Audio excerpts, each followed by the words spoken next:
Hey everybody, welcome to another exciting arcade video. This is kind of an interim video. I didn't have a video ready for this Friday, so I thought I'd go ahead and make one here. So what I wanted to just talk about was some of my design choices. I believe the last video I posted, sorry, it was all talking, and this one's going to be all talking again. And the next video, at least next two or three, I promise are going to be a lot of working and working on it. As you can see, it's long since done now, but I'm just following up with some explanation, some understanding that I didn't think I was completely clear about on the layout and design of this control panel, obviously the critical piece here in the whole system. So, number one, a lot of videos I see online, a lot of guys making these things.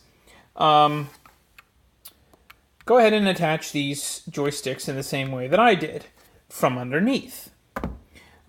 This causes the joystick knob to be at about this height here.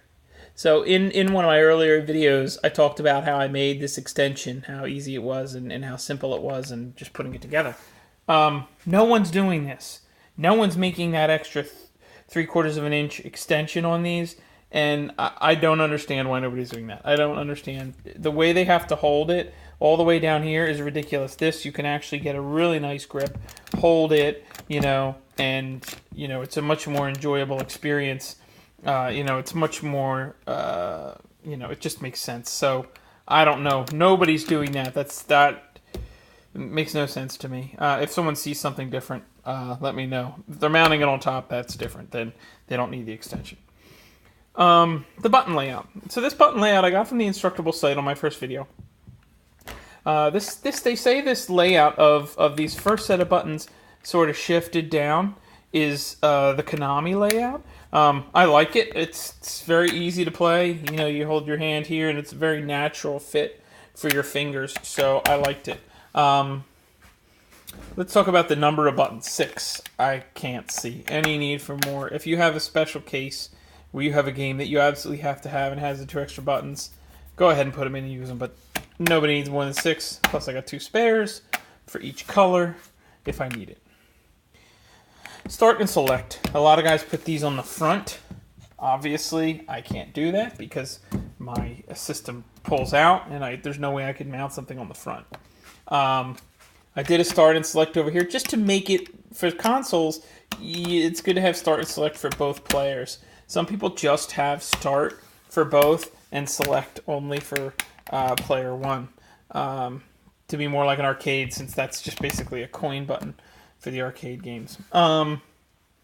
So player 1 starts here, and player 2 start is here. So if you're playing an arcade game, 2-player, you start there.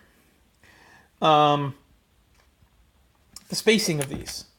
So maybe I could have put them both right up here. It'd be nice. I didn't want anyone to inadvertently hit these 2 at once. These 2 buttons at once instantly exits you out of any game that you're in under any system. So I wanted to make sure they were separated, and hitting them both at once was deliberate. I often hit these 2 at once by accident, which gets you into another menu, but it doesn't kill the game. I hit these sometimes at the same time or whatever. I didn't want these to have to be hit at the same time. One comment I saw some people, I think it was actually on the Instructable site for this, was the guy said he didn't have a lot of room to rest his hand.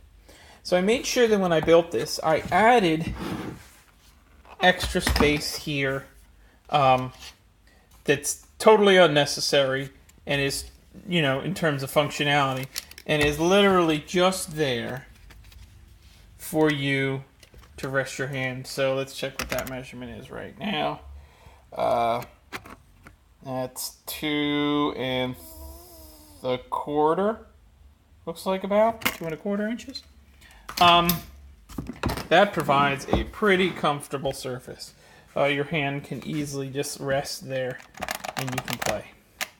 That makes it a much more durable experience. I highly recommend it for anyone building any of these, that they add that extra space.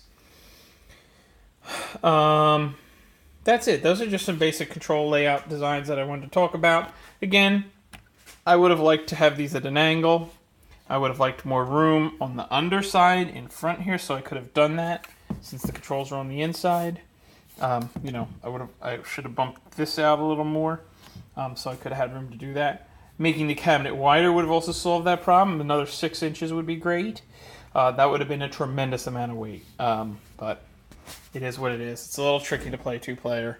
As you can see, I'm right here in their hand, and the controller's going to be right there. So, but that's it. So, just a little thing about design and layout before we get too far along in the other videos. If you're following along and trying to build one, I recommend you watch all the videos before you start, so that you don't get caught up. But this is another important one.